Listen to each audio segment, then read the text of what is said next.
a blighted ovum, which just means you have an ovary that just doesn't have the genetics in it. So like the sperm meets the egg, but one component or the other doesn't have the genetics to create a live baby. So it is a pregnancy. It's just unfortunately likely not a normal pregnancy. Okay.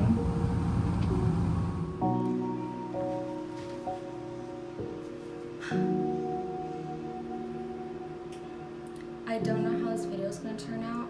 I hope it turns out the way I want to. I'm going to film anyways. I did want Devin to be in the video to also explain his side, but he didn't feel comfortable just because when we found out the news, I was a mess and he kind of put his feelings aside to comfort me. And since I'm not over it, but since I've gotten better at the crying and just the sadness, he is just now processing the miscarriage.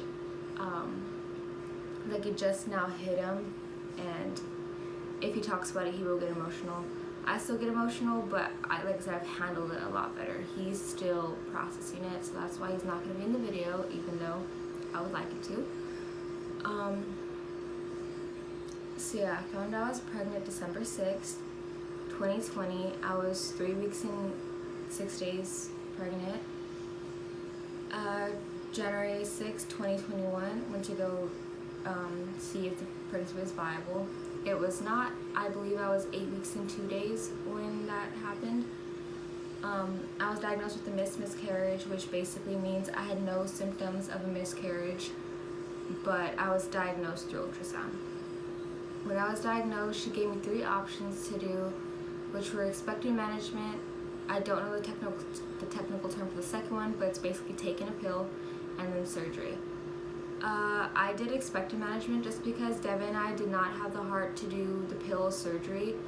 Just because the pill, I like to call it the abortion pill, I didn't have the heart to do that to our unborn child. And the surgery, I didn't want them to go in there and accidentally mess up something, and my chances of having a child are hard enough already. I don't want them to mess up something that they're not supposed to, and it's impossible, you know? So we did expectant management, and fortunately but unfortunately, I did start to have a miscarriage.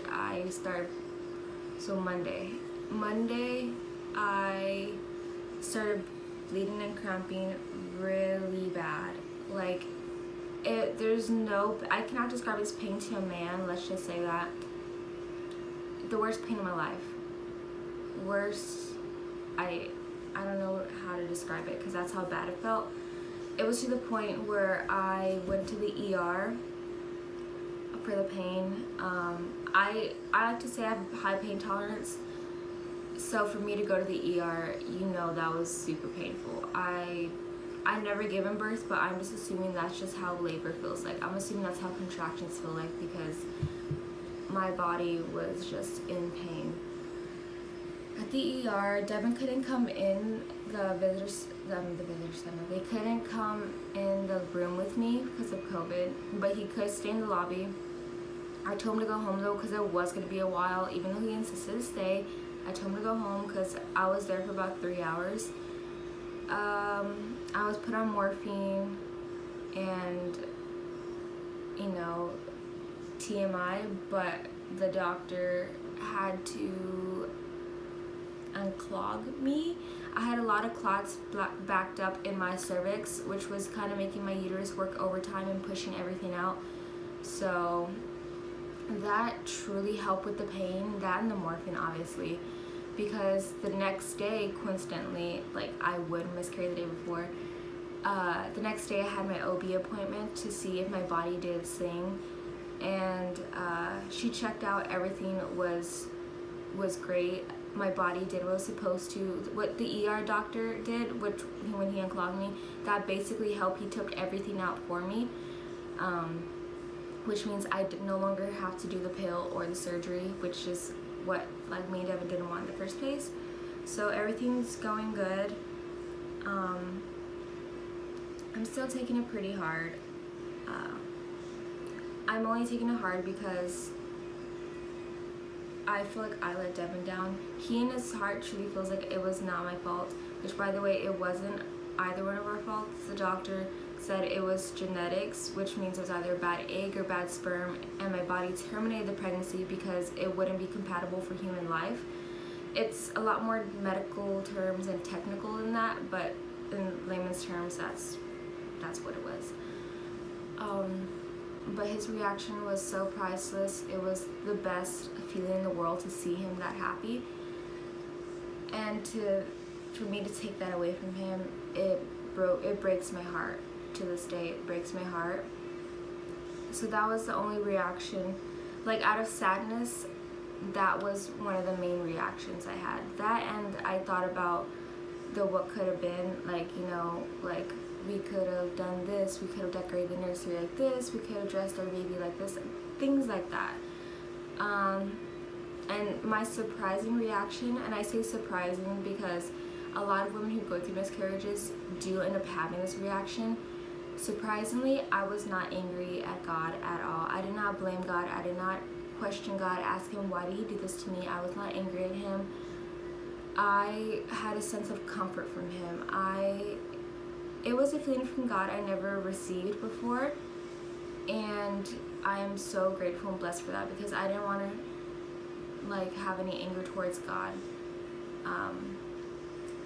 But yeah, it was a really good feeling I got from him, and I'm blessed that he has at least done that for me. I wasn't planning on making this video, but I don't ever want to forget our baby, and I do want to post like little things here and there, but I don't want to post stuff about the miscarriage and then get bombarded with a ton little questions asking me like, what, you were pregnant? We had no idea. I'm so sorry. I don't want to be bombarded with all those questions. So I might as well make a video of it now. I'm not doing it for views. I'm just doing it because I've shared so much of my infertility journey with you guys, and I want to show you that it's hard. It comes with its ups and downs. The up of it was I had my period naturally, I ovulated naturally, I got pregnant naturally. The down of it was I miscarried my first pregnancy. So life is not perfect, and it's hard. It's really hard, and I feel like people who have it easy don't realize how hard it is for the rest of us to have a child. But yeah, I think this is the end of the video.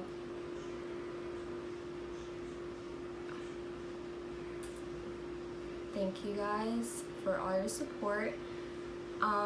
Devin and I are still very, very hopeful. I'm not going to share what else she said to us just because I want to wait till later on to share that. But she basically gave us a lot of hope, and we had a conversation when to try again, and it was very hopeful. But I'll go into that later on during the year, just because we have so much going on right now already. Like, other than having kids, we have so much going on already, and it's a lot on our plate and so like little time. So I will go into that. Stop it, please. Do not go to your sister. No. I'm gonna end the video right here. And just send your prayers, to us to help grieve properly and to also have more hope in conceiving again. Yeah. Thanks for watching this video, and I'll see you guys